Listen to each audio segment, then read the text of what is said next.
દોસ્તો, જય શ્રી કૃષ્ણ.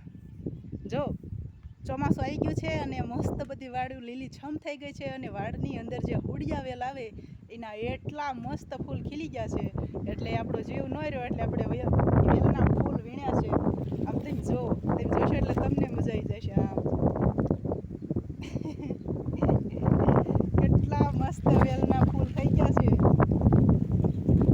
અને જે માળી વેલ માથામાં નાખવા માટે જે વેણી બનાવે છે એ વેણીને ટક્કર મારે એવી જોવા કુદરતી વેણી છે.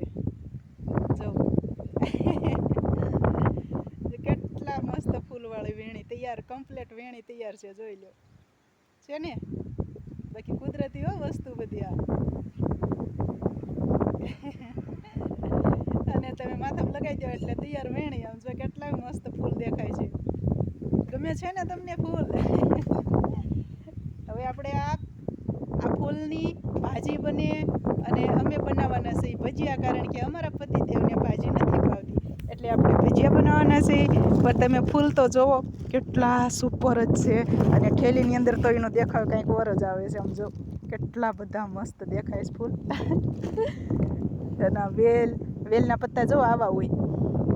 પછી આ ફૂલમાંથી છે ને આપણે જેમ કે ભીંડાની સીંગું હોય ને એવી મસ્ત સીંગું થાય અને એ સીંગુને હુડિયા કહેવામાં આવે અને આમ થોડીક વળાંક વળેલી હોય.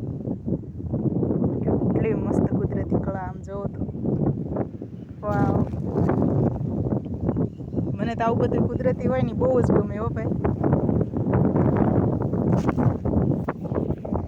અને એક પરમાર યોગેશભાઈ છે એ કોમેન્ટ કરતા હોય છે ઘણી વખત, તો મારા માળી જાયા વીરનું નામ પણ યોગેશભાઈ છે ને મેં પરમાર જ છે. પરમાર યોગેશભાઈ. તો જય શ્રી કૃષ્ણભાઈ તમને પણ. હારું હાલો હવે દોવાનું ચાલુ કરી દેવી અને દોયા પછી રાંધશું અને પછી ખાશું. તો હાલો, જય શ્રી કૃષ્ણ, બાય.